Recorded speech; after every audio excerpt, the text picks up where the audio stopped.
예수 그리스도를 믿사오니 이는 성령으로 잉태하사 동정녀 마리아에게 나시고 본디오 빌라도에게 고난을 받으사 십자가에 못 박혀 죽으시고 장사한 지 4일 만에 죽은 자 가운데에서 다시 살아나시며 하늘에 오르사 전능하신 하나님 우편에 앉아 계시다가 저리로서 산 자와 죽은 자를 심판하러 오시리라. 성령을 믿사오며 거룩한 공회와 성도가 서로 교통하는 것과 죄를 사하여 주시는 것과 몸이 다시 사는 것과 영원히 사는 것을 믿사옵나이다. 아멘.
내가 하나님의 모든 자비하심으로 너희를 구원하노니 너희 몸을 하나님이 기뻐하시는 거룩한 산 제물로 드리라. 이는 너희가 드릴 영적 예배니라. 너희는 이 세대를 본받지 말고 오직 마음을 새롭게 함으로 변화를 받아 하나님의 선하시고 기뻐하시고 온전하신 뜻이 무엇인지 분별하도록 하라. 내게 주신 은혜로 말미암아 너희 각 사람에게 말하노니 마땅히 생각할 그 이상의 생각을 품지 말고 오직 하나님께서 각 사람에게 나누어 주신 믿음의 분량대로 지혜롭게 생각하라. 우리가 한 몸에 많은 지체를 가졌으나 모든 지체가 같은 기능을 가진 것이 아니니 이와 같이 우리 많은 사람이 그리스도 안에서 한 몸이 되어 서로 지체가 되었느니라. 우리에게 주신 은혜대로 받은 은사가 각각 다르니 혹 예언이면 믿음의 분수대로, 혹 섬기는 일이면 섬기는 일로, 혹 가르치는 자면 가르치는 일로, 혹 위로하는 자면 위로하는 일로, 구제하는 자는 성실함으로, 다스리는 자는 부지런함으로, 긍휼을 베푸는 자는 즐거움으로 할 것입니다. 사랑에는 거짓이 없나니 악을 미워하고 선에 속하라. 형제를 사랑하여 서로 우애하고 존경하기를 서로 먼저 하며 부지런하여 게으르지 말고 열심을 품고 주를 섬기라. 소망 중에 즐거워하며 환난 중에 참으며 기도에 항상 힘쓰며 성도에 쓸 것을 공급하며 손기도하기를 힘쓰라. 아멘. 기도하겠습니다. 은혜가 충만하신 하나님, 주의 말씀이 우리의 생명 양식 되게 하옵소서. 주의 말씀이 선포될 때에 우리의 마음에 새겨지게 하옵소서. 그래서 그 말씀이 우리의 삶을 지배하고 좌우하게 하시고 그 말씀이 우리를 구원받게 하옵소서. 예수님 이름으로 기도하옵나이다. 아멘. 현대 사회를 특징 짓는 것이 두 가지가 있는데, 하나는 미디어의 중요성이 높아졌다고 하는 것, 그리고 절대적인 진리가 없는 시대를 살아간다라고 하는 것으로 정의할 수 있습니다. 코로나의 대유행으로 인해서 사람들이 접촉할 수가 없는 상황이 되었죠. 그래서 사람과 사람들의 만남이 두려움이 되고 꺼려지게 됨에도 불구하고 역시 사람은 또 만나야 되는 거거든요. 그런데 그 두려움 없이 사람과 사람이 만날 수 있게 해주는 것이 미디어였습니다. 그래서 사람들이 미디어에 친숙하게 접촉하기 시작했지요. 그래서 사람들이 미디어의 세계가 무궁무진하다고 하는 것을 알게 되었습니다. 그래서 사람들이 이 유튜브에 또 다른 영상에 굉장히 중독되기 시작을 했습니다.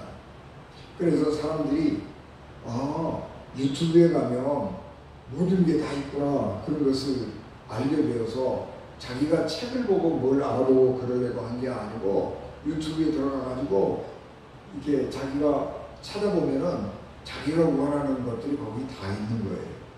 그래서 사람들이 미디어에 접촉을 많이 하게 되고 또 미디어에 중독되기 시작을 했습니다. 그런데 영상에 접촉하는 시간들이 많아지면서 요새는 추천해 주잖아요. 그 사람이 어떤 일에 관심이 있는가라고 하는 것을 그 사람이 영상을 이렇게 보는 것을 보면서 이 AI가 이 사람은 이런 영상을 주로 보는구나. 그러면 같은 영상을 계속 띄워주는 거예요. 그래서 그 영상을 계속 보는 거예요. 그러면 사람들의 생각이 그쪽으로 굳어지는 거예요. 여러분 미국이나 한국이나 지금 우리 사회가 양쪽으로 확 갈라졌잖아요. 보수와 진보가 이렇게 극렬하게 나라가 쪼개질 만큼 갈라진 적은 없습니다. 그거 왜 그러냐 그러면 미디어 때문이에요. 그래서 사람들이 자기가 좋아하는 미디어만 자꾸 보다 보니까 생각이 점점 고정되어 가고 그쪽으로 점점 굳어져 가는 거예요. 그래서 도저히 상식적으로 생각이 안 되는 가짜 뉴스들을 진짜라고 믿게 되는 거예요. 왜냐 그러면 그런 가짜 뉴스들을 계속 보여주거든요. 가짜 뉴스인데 계속 보여주면 그게 진짜라고 믿는 사람들이 생겨나는 거예요. 그래서 이 생각이 굳어지고 그 생각이 같은 사람들끼리 똘똘 뭉쳐서 다른 사람들하고 대화조차 하지 않으려고 하는 상황이 벌어지게 됩니다. 그리고 이제 또 하나 이 사회가 가지고 있는 특징 가운데 하나가 탈진리 시대라고 하는 거예요. 이거는 포스트 모던하고 같은 것이기도 합니다만은 절대적 진리는 없다는 거예요. 모든 사람들이 옳다고 인정하는 진리라고 하는 것은 없는 것이고 내가 옳다고 생각하면 그게 진리인 거예요. 그래서 내 생각대로만 살아가는 거죠. 그러니까 어떤 현상이 나오느냐 그러면 무례해지는 거예요. 내가 옳다고 생각하는데 다른 사람들이 그게 틀렸다고 얘기한다든지 내가 옳다고 생각하는 것에 대해서 다른 사람들이 동의를 안 한다든지 그러면 어떻게 되는 거예요? 폭력이 나가는 거예요. 그래서 무례해요. 요즘 사람들 얼마나 무례한지 여러분 길거리에서 혹은 운전하고 가다가 시비를 붙으면 안 돼요. 그냥 아이고 죄송합니다. 그러고 그 자리에 모면하는 게 가장 현명한 방법이에요. 승질난다고 네가 오르냐 내가 오르냐 그리고 싸우면 안 돼요. 어떤 짓을 봉변을 당할지 몰라요. 내가 오르냐 그르냐를 떠나서 언제든지 봉변당할 수 있어요. 그러니까 신문에 그런 칼럼을 썼더라고요. 똥이 무서워서 피하냐 더러워서 피하지. 길거리를 지나가다가 내가 그 사람을 보고 피했는데 상대방이 무신경하게 오다가 어깨를 부딪혔어요. 나는 피하더라고 피했는데, 근데 앞사람 앞에서 마주오는 사람 신경도 안 쓰고 딴짓하고 걸어오다가 지가 어깨를 부딪혀서 다른 사람에게 피해를 줬으면서도 그 사람 보고 왜 내 어깨에 부딪혔냐고 시비 걸고 싸운다는 거예요. 무례해지는 시대가 됐어요. 온전히 자기밖에 모르는 그런 사람들이 꽉 차 있는 그런 시대를 살아가기 위한 것입니다. 살아가고 있는 것입니다. 그래서 이 사회가 무례해지기 짝이 없고 세상 사람들이 교만해지기 짝이 없어요. 그래서 은근히 사람들이 두려워지는 시대를 살아가고 있는 것입니다. 사회가 이렇게 흘러가면서 종교가 점점 설 자리를 잃어가게 됩니다. 코로나 이후에 종교의 신뢰성이 확연하게 낮아졌고 사람들이 종교의 필요성에 대해서도 그렇게 심각하게 느끼지 않습니다. 종교 없어도 얼마든지 잘 살 수 있다, 그런 생각을 하는 것입니다. 그런데다가 종교도 잘못하고 있는 게 뭐냐 그러면 종교가 특수 이념하고 이렇게 결탁을 해요. 그래서 기독교가 광화문에 나가면 찬송 부르고 기도하고 설교하고 그런다고 그러면서 길거리에 텐트 부대 극우 세력하고 연합을 하는 거예요. 그러니까 사람들이 뭐라고 생각하는 거예요? 저 기독교도 꼴통 보수들하고만 놀아나는 것이고 이 사회를 통합시키는 게 아니고 사회를 분열시키는 원인이라고 생각을 하는 거예요. 그래서 교회를, 목회자들을 아주 나쁜 사람 취급을 하는 거예요. 그래서 점점 교회가 교회도 두 쪽으로 나눠지는 거예요. 교회라고 하는 것은, 종교라고 하는 것은 사회를 치유하고 사회를 통합하게 하고 하나가 되게 해서 우리가 아름다운 이 사회를 만들어가자라고 하는 것이 종교의 역할입니다. 그런데 지금은 종교가 오히려 적극적으로 반쪽을 내고 있다니까요.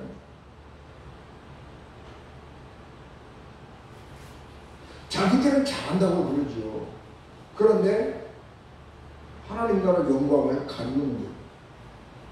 저는 토요일날, 주일날 중심지 도심에 나갈 일이 없기도 하고 또 어떤 때는 한번 도심에 나가고 싶기도 하지만 늘 기도하고 설교 준비하고 줄 준비하느라고 못 나가는데 어쩌다가 제가 한번 이렇게 광화문을 지나가게 됐는데 찬송 부르고 기도하고 마이크 틀어놓고 마이크 엄청 소리도 크게 해놓고 그렇게 하는 거예요.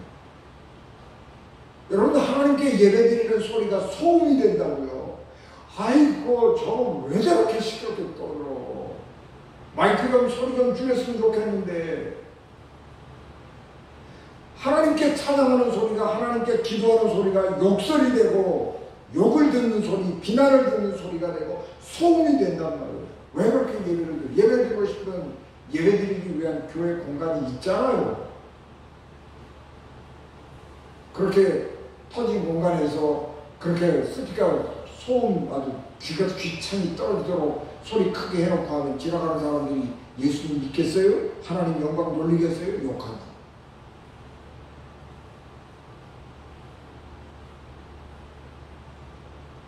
그래서 이런 사회 속에서 우리가 살아가니까 어디 가가지고 무슨 얘기하다가 나 교회 다닌다? 그 소리 하기가 부담스러워져요. 교회 다니는 사람이라고 그러면 사람들이 덕지는 뜨고 쳐다봐요. 그래가지고 이게 내가 예수 믿는 사람이라고 하는 것을 밝히기가 꺼려지는 시대가 되고 말았습니다. 그래서 교회가 바꾸어지지 않으면 안 된다라고 한 것입니다. 교회가 세상을 변화시켜야 되는 것이고 세상을 구원해야 되는 것인데 지금은 교회가 세상을 구원하자 말자, 다른 사람을 구원하자 말자가 아니고 교회가 교회 자신을 구원해야 될 때가 왜? 그래서 교회가 어디로 가야지? 교회가 뭘 해야지 하는 것들을 다시 한번 생각하지 않으면 안 되는 시대가 된 것입니다. 교회는 처음부터 완벽한 조직이 아니지요. 그렇기 때문에 교회는 끊임없이 개혁되고 끊임없이 개선되어야 할 조직입니다. 그리고 교회가 정말 위기에 처했을 때 성령께서 강하게 역사하심으로 교회를 구원하고 그리고 세상을 변화시켰습니다. 지금 우리 시대가 그렇게 우리 교회 자신을 구원하지 않으면, 교회 자신을 개혁시키지 않으면 하나님의 영광이 완전히 땅에 떨어지고 그뿐만 아니라 짓밟힐 수밖에 없는 어려운 상황에 놓여 있다라고 하는 것을 기억해야 하는 것입니다. 초대교회가 복음을 전할 때에 이 토착 종교, 토착 문화하고 충돌이 굉장히 심했죠. 그래서 박해를 많이 받았습니다. 64년에 로마의 네로 황제로부터 박해가 시작이 되어서 200년간 대략 큰 박해들이 10번 정도 있었습니다. 그 10번 정도의 큰 국가 권력에 의해서 박해를 받으면서 순교자들을 많이 양산했습니다. 사람들은 그런 국가 권력이 그리스도인들을 잡아 죽임에도 불구하고 내가 죽어도 예수 그리스도를 믿는 믿음을 버릴 수 없다고 생각을 하고 자기 목숨을 버렸습니다. 그런데 313년에 기독교가 공인이 됩니다. 그리고 이제 기독교가 자유로운 종교가 되었고, 그리고 한 세기가 지나기 전에 394년인가요? 로마의 국교가 됩니다.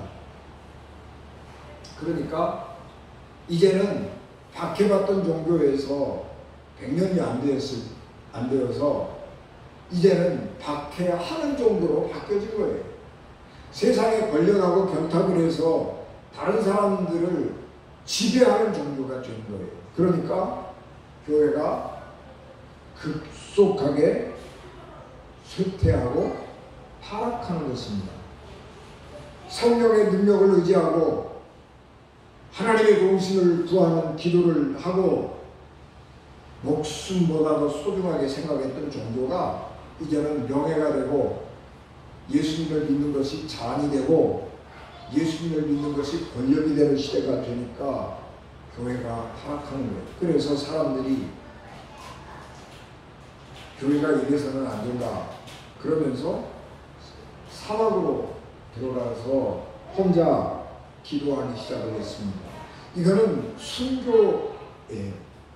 옛날에는 붉은 순교, 그래서 피를 흘려서 자기 목숨을 버림으로 순교를 했다면 이건 붉은 순교예요. 그런데 지금 이 순교는 광야로 들어가서 인간의 모든 욕망을 다 버리고 목숨을 유지하는데 가장 기본적인 먹고 마시고 하는 일에만 집중하면서 기도하고 성경 읽고 하나님과 동행하는 그런 삶을 사는 사람들이 생겨나게 됩니다. 이것은 인간의 모든 욕망을 전부 버리지 않으면 안 되는 거예요. 그래서 사막으로 들어가서 혼자 수도를 하기 시작했는데 이런 사람들을 가리켜서 살아있는 순교자라 그렇게 말을 하는 것입니다.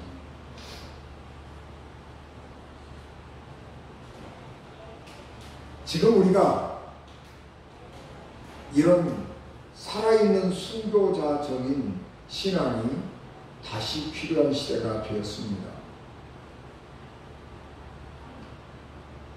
세상의 모든 욕망을 좀 내려놓고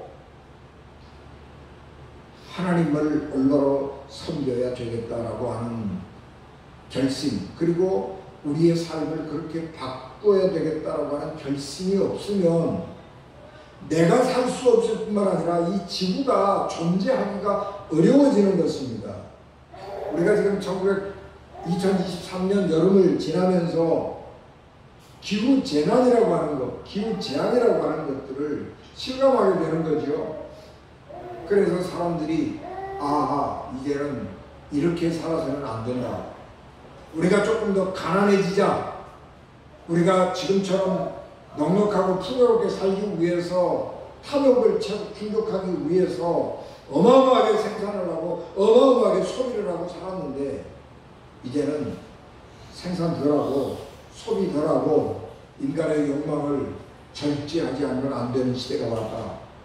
그래서 우리가 조금 가난해지자. 그렇지 않으면 이 지구가 살아갈 수 없다. 그런 생각을 하게 된 것입니다. 그래서 우리의 삶을 바꿔야 되는데 기준이 어디에 있느냐? 그러면 성경에 있어요. 하나님의 말씀대로 우리의 삶을 바꿀 때에만 그런 일들이 가능한 것입니다. 그리스도인들에게 있어서 가장 중요한 것은 예배입니다. 이스라엘 사람들은 성전에서 제사를 지냈죠. 근데 제사를 지낼 때는 제물이 필요해요. 제물은 어떤 종교든지 제물은 죽이는 거예요. 그래서 죽여서 신에게 바치는 거예요. 어느 종교나. 그런데 기독교는 예배를 드리는 종교, 제사를 지내는 종교가 아니고 예배를 드리는 종교인데 사도 바울은 로마 교회 성도들에게 편지하면서 예배는 뭐냐? 내 자신을 하나님께 드리는 제사라고 정의를 합니다. 내가 나를 하나님 앞에 제물로 드리면 어떡하겠어요? 죽어야 되잖아요. 그런데 내가 죽어버리면 어떡하겠어요? 제사 지낼 수가 없잖아요. 그러니까 살아있는 제물로 드려야 되는 거예요. 살아있는 제물로 하나님께 드린다라고 하는 얘기는 뭐냐? 그러면 나를 죽여서 하나님 앞에 드려야 되는 건데 육신을 죽일 수는 없잖아요. 그러니까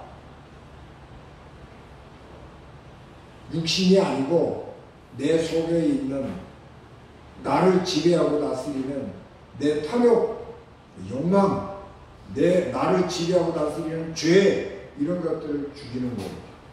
그래서 하나님 앞에 예배를 드릴 때에는 내 탐욕이나 내 욕심이나 내 죄악이나 이런 것들을 전부 다 뒤에 내려놓고 하나님 앞에 오는 거예요.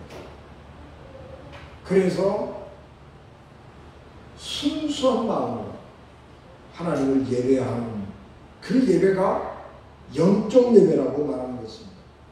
영적 예배라고 하는 것은 영으로 드리는 예배인데 영으로 드리는 예배가 뭐냐? 그러면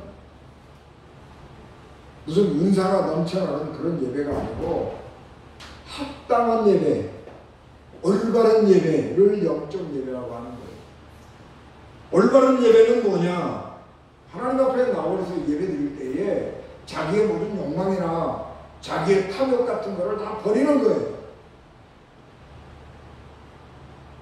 하나님 앞에 나와서 예배하면서 자기의 목표, 자기의 목적 이런 거를 가지고 하나님을 막 졸라대면 안 된단 말이에요. 하나님, 나 주택국권 한번 맡게 해주시오. 로또 한번 맡게 해주시오. 그런 탐욕을 버리려는 거예요. 하나님 앞에 올 때는 순수한 믿음으로 하나님의 영광만을 위해서 예배드리고 말씀을 듣고 인간의 생각을 다 버리는 거예요. 어떤 사람들은 하나님의 말씀을 들을 때에 테니스 치듯이 하는 사람들이 있어요. 목회자가 강단에서 설교를 하면 설교를 가만히 들으면서 오늘 목사님 설교는 아무개 집사가 꼭 들었어야 되는데 그렇게 생각한단 말이에요. 나하고는 상관이 없고, 오늘 목사님 보면 설교를 꼭 어떤 집사가 들어야 될 텐데, 그래서 듣고 변화돼야 될 텐데 그 집사가 안 나왔네, 이런 거란 말이에요. 여러분, 그런 생각을 가지고 예배를 드리는 거 아니에요. 내려놓는 거예요. 백지 상태로 내려놓고 하나님의 말씀이기 때문에 그 말씀이 나에게 주는 말씀으로 받아들이는 거예요. 방어벽 치고 내 가치관, 인생관 다 가지고 목사님 설교 꽉 틀렸어요, 목사님이 설교를 저렇게 하면 어떻게 해, 그렇고 비판하고 판단하는 게 아니고 다 내려놓는 거예요. 내려놓고 나도 생각이 있어요. 그런데 하나님의 말씀을 들을 때에, 예배할 때에 그 생각을 다 버리는 거예요. 그리고 하나님의 말씀을 아멘으로 받아들이는 거예요. 그게 합당한 예배예요. 그게 올바른 예배예요.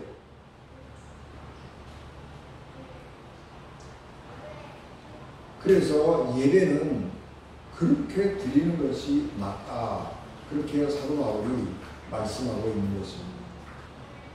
내가 죽는다라고 하는 것은 육신이 죽는 게 아니고 내 가치관, 육체적인 욕망 이런 것을 버리고 하나님의 영광만 드러내는 삶을 살겠다라고 하는 변화된 생각, 변화된 가치관, 그런 것을 가지고 드리는 예배, 그것이 합당한 예배이고 영적 예배이고 그것이 하나님이 받으실 만한 예배라고 말씀을 하는 것입니다. 여러분, 왜 우리가 예배가 생명이라고 말하느냐 그러면, 그렇게 우리가 나 자신을 비우고 내 자신의 탐욕을 다 내려놓고 하나님의 말씀을 스폰지처럼 받아들이는 이 순간이 우리를 살리는 거예요.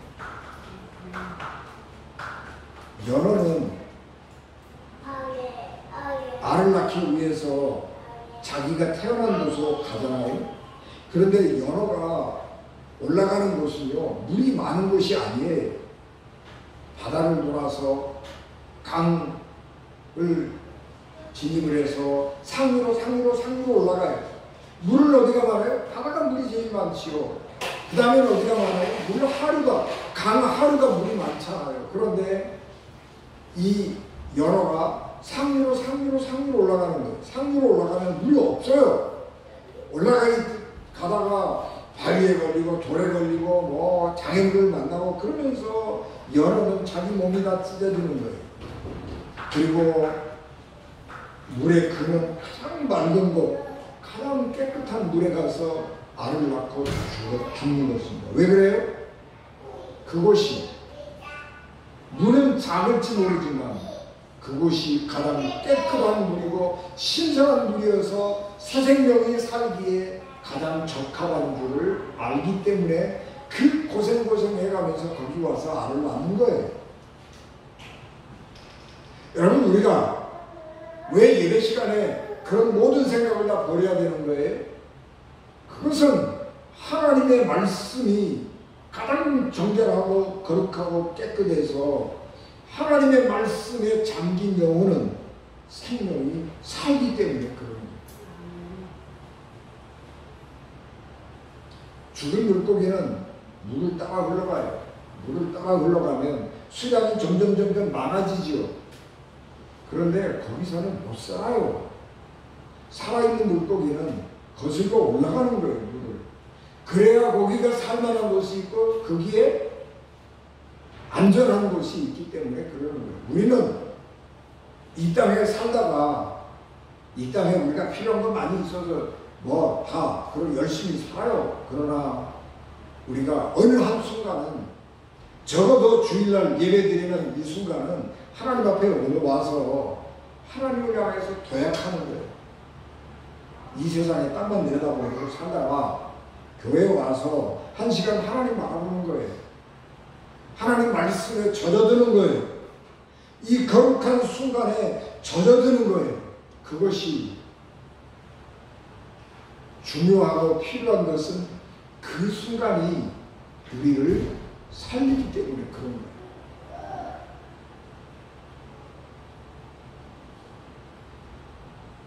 그래서 우리는 하나님을 향해서 날아오르기를 소망하는 것입니다. 거기에 생명이 있기 때문입니다. 그리스도인들은 그래서 다른 차원의 삶을 살기를 소망하는 거예요. 세상에서 사람들이 사는 이 차원이 아니고 다른 차원, 세상에 흘러가는 흙탕물 그 차원이 아니고 강의 근원, 그 물을 향해서 올라가는 거예요. 예수 그리스도를 믿는 것은 생명의 근원이신 하나님께로 돌아가는 거예요. 왜냐 그러면 거기에 삶이 있고 생명이 있고 축복이 있기 때문에 그런 겁니다. 이 시대의 가치관이라고 하는 것은 우리가 보기에 굉장히 좋은 거죠. 얼마나 좋아요. 세상에 다른 사람들처럼 흘러 가면서 사는 것, 우리가 바라는 거잖아요. 다른 사람들 보니까 뭐 캠핑도 가고 낚시도 가고 뭐 자기 좋아하는 거 하고 살아요. 나도 저렇게 살았으면 좋겠다. 그런 소망들을 우리가 갖잖아요. 그러나 그런 소망들이 한때 우리에게는 안식을 줄 수 있을지 모르지만 그게 아니에요. 여러분 우리가 토요일날 주일날 캠핑 가가지고 열심히 놀고 오면 마음이 산뜻하고 상쾌하고 좋은 것 같잖아요. 근데 월요일날 출근하려면 하기 싫잖아요. 월요병 생기잖아요. 순간일 뿐이에요. 영원하지 않아요. 예수께서 어리석은 부자의 비유를 우리에게 들려주셨지요. 그 비유는 뭐냐? 그러면 착각하지 말라는 거예요. 먹을 것 잔뜩 쌓아놓고 그리고 그 재물이 내 권력이 되어서 사람들을 우리가 막 지배하고 다스리고 그러면 우리는 참으로 행복할 것 같은데 아니라는 거예요. 세상의 것은 덧없는 것이고 시간 지나면 흘러가는 겁니다. 영원한 것을 찾으라고 예수께서 말씀하시는 것입니다. 세상의 것을 바라보고 살아가는 것 지금 좋을지 모르지만 그거는 소망이 없는 삶이에요. 미래가 없는 삶이에요. 그래서 공허한 거예요. 그래서 사도 바울은 하나님께서 각 사람에게 나누어 주신 믿음의 분량대로 지혜롭게 생각하라 그렇게 말씀했습니다. 우리가 생각하는 것은 믿음의 분량대로 생각해야 됩니다. 믿음의 분량이라고 하는 것은 믿음이 많다, 믿음이 크다, 작다 그런 것이 아니고 하나님께서 우리에게 각각 다양하게 은혜와 은사를 주셨습니다. 그리고 그 은사들을 통해서 우리가 구체적으로 구원을 경험하게 했습니다.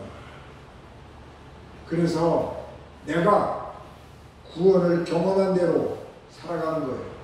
그래서 각각의 사역이 다른 거예요. 어떤 사람은 선교사로 나가고 어떤 사람은 가난한 사람들을 도우는 일을 하고 어떤 사람들은 노숙자들을 돕는 일을 하고 사역이 각각 달라요. 왜냐하면 각각이 다 하나님 앞에 받은 은혜가 다르고 구원의 경험이 다르기 때문에 그런 거예요. 그래서 하나님이 내게 주신 구원을 따라서 믿음의 분량으로 하나님을 섬기는 사람이 되어야 하는 것입니다.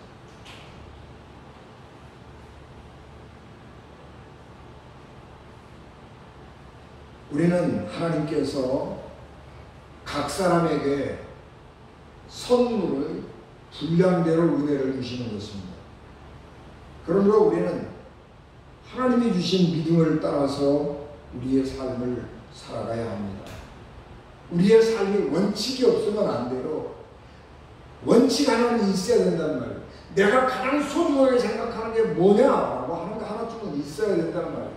그 원칙이 없으면 안 돼요. 그 원칙이 없으면 삶이 이리저리 불평천처럼 흘러가 버리는 거예요. 원칙이 있어야 돼요. 그 원칙을 사도 바울은 믿음이라고 말을 합니다. 그런데 그 믿음이 교회 중심이어서는 안 돼요. 여러분 교회는 하나님의 나라라고 생각을 하는 건 아니라고요. 교회는 하나님 나라도 아니고요. 교회는 완벽하지 않아요. 교회는요, 초대교회에서부터요, 쌈박질을 많이 했어요. 그래서 분열되고 나눠지고 갈라졌어요. 교회가 완벽하기를 바라는 것은 기대 자체가 잘못된 거예요. 지금까지 우리는 청교도적인 신앙, 이런 전통을 우리가 많이 받아서 교회 중심, 이런 신앙이 좋은 신앙인 줄 알았어요. 그런데 아니에요. 교회 중심의 신앙이 아니고 하나님 중심의 신앙으로 바뀌어야 되는 거예요. 교회에 열심히 충성하고 봉사하는 사람 믿음이 좋은 게 아니고 하나님의 말씀을 따라서 사도 바울이 말씀하고 있는 것처럼 믿음의 분량을 따라서 자기 믿음, 자기가 받은 은혜, 자기가 경험한 하나님의 구원을 따라서 세상에서 성실하게 믿음으로 살아가는 것, 그것이 우리 삶의 원칙이 되어야 하는 것입니다. 하나님을 사랑하는 사람은요, 하나님과 관계된 것을 가볍게 생각하지는 않지요. 하나님을 예배하는 장소인 교회, 왜 사랑하는 거예요? 하나님을 사랑하니까 하는 거예요. 왜 하나님의 일을 하고 있는 우리 같은 그리스도인들을 사랑하는 거예요? 하나님이 사랑해서 하나님이 사명 주어서 하나님의 일을 하게 하는 사람이기 때문에 그 사람을 소중하게 생각하고 아끼고 사랑하는 거예요. 순서가 그렇게 돼야 되는 거예요. 그런데 그게 거꾸로 교회가 제일 으뜸이 되면 안 되는 거예요. 하나님을 사랑하기 때문에 교회를 사랑하는 것이지 교회를 사랑하는 것이 하나님을 사랑하는 것이야, 그건 아니란 말이에요. 오늘 우리는 아까 제가 말씀드린 것처럼 살아있는 순교자적인 믿음을 가져야 되거든요. 그런 믿음이라고 하는 것은 뭐냐? 하나님 중심의 삶으로, 하나님 중심의 믿음으로 바꾸는 것입니다.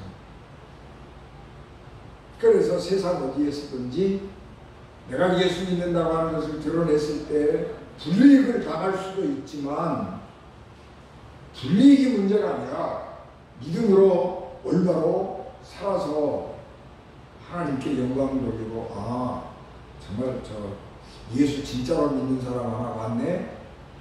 그렇게 사람들이 생각할 수 있도록 믿음의 삶을 살아야 한다는 것입니다. 여러분, 믿음으로 사는 것은 쉬운 게 아닙니다. 어렵습니다. 왜냐하면 내가 선의를 베풀지만요, 그 선의를 악용하는 사람들이 있어요.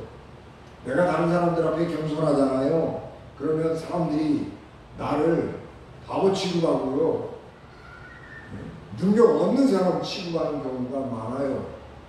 내가 다른 사람들에게 친절하게 자기의 것을 베풀고 그렇게 하잖아요. 그러면 저 사람은 내가 마음대로 부려먹어도 된다고 생각을 하는 사람들이 많이 있어요.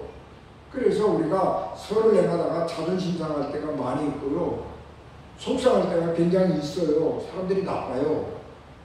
그래서 그렇게 살아가다가 포기해버린다고요. 그래서 성경에 서를 행하다가 낙심하지 말라는 거예요. 사람들이 나를 자꾸 이용해 먹거든요. 그런데 지금 우리 이 시대에서는 그럼에도 불구하고 순교자적인 생각을 가지고 살아있는 순교자가 되어야 하는 시대가 된 것입니다. 우리는 왜 소망을 잃지 않느냐 그러면 하나님이 계시기 때문에 그렇습니다. 그래서 성공적인 그리스도인은 하나님 주신 소망 때문에 우리의 마음을 새롭게 하고 분별하는 것입니다. 세상이 어떻게 가는지, 사람들의 마음이 어떤지 분별하는 거예요. 그래서 그런 여러 어려운 상황들 속에서도 내가 갈 길은 이거야, 그리고 믿음, 소망, 사랑으로 우리의 삶을 살아가는 것입니다. 하나님이 우리에게 법률 같은 지침을 주지 않았어요. 성경에 이럴 때는 이렇게 하는 거다, 이렇게 하는 거다, 그런 게 몇 가지는 있기는 해요. 그런데 신학시대에 오면 예수님은요, 우리에게 그렇게 시시콜콜하게 이럴 때는 이렇게 하는 거다, 저럴 때는 저렇게 하는 거다, 그러고 가르쳐주지 않았어요. 예수님께는 뭐라고 그랬어요? 걱정하지 말아라. 성령이 너희에게 임하시면 다 된다. 어디 잡혀갈 때 무슨 얘기할까 걱정하지 말아라. 성령께서 그때 너희들에게 다 필요한 말씀 주신다. 걱정하지 말아라. 그래. 예수님은 우리에게 법률 꾸러미를 안 줬어요. 그리고 성령을 주셨어요. 그리고 그 상황마다 말씀으로, 성령으로 분별하고 어떻게 사는 것이 그리스도인의 삶인가, 하나님 영광 돌리면서 사는 삶인가 라고 하는 것을 알게 하시고 행하게 하시는 거예요. 그래서 두려워할 필요가 없어요. 자기의 은혜를 따라서, 자기에게 주신 믿음의 분량을 따라서, 자기가 경험한 하나님의 구원을 따라서 믿음으로 살아가면 되는 거예요. 세상에서. 믿음은 교회에서 발현되는 게 아니에요.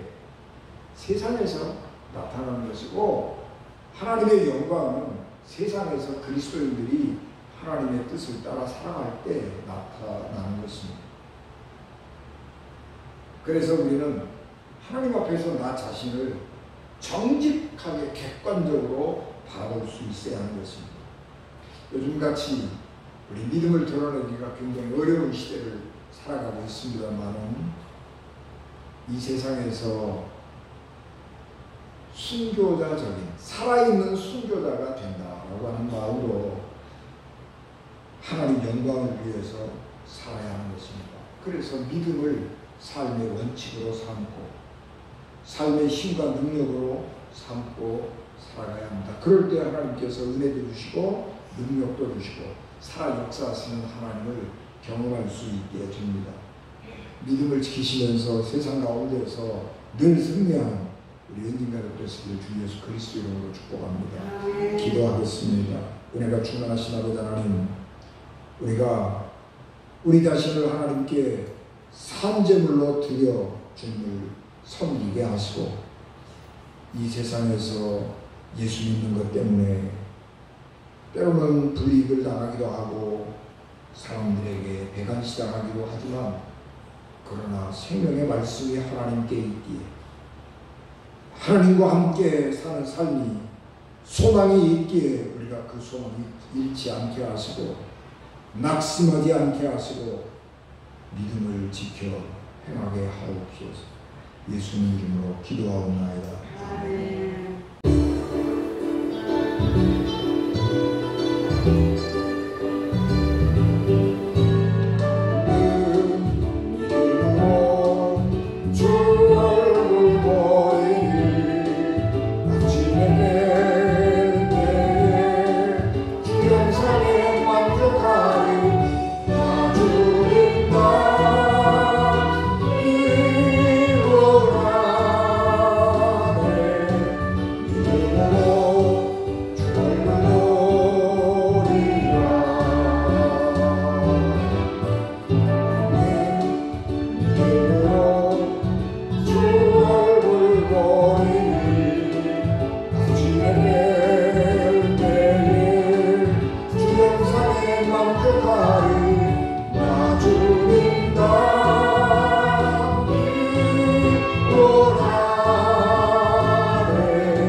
지금은 교회의 머리가 되시며 길이요 진리요 생명이 되셔서 우리를 하나님 나라로 인도하시는 예수 그리스도의 은혜와 죄인들을 구원하시려고 자기 아들을 십자가에 버리신 하나님 아버지의 극진하신 사랑하심과 성령님의 감동가와 역사하기로 교통되게 주관하시며 예배를 마치고 돌아가는 사랑하는 우리 현진 가족들, 기업과 자녀들, 신령들 위해 피값으로 세우신 우리 현진 교회 위에 지금부터 영원히 함께 하시기를 간절히 축원하옵나이다.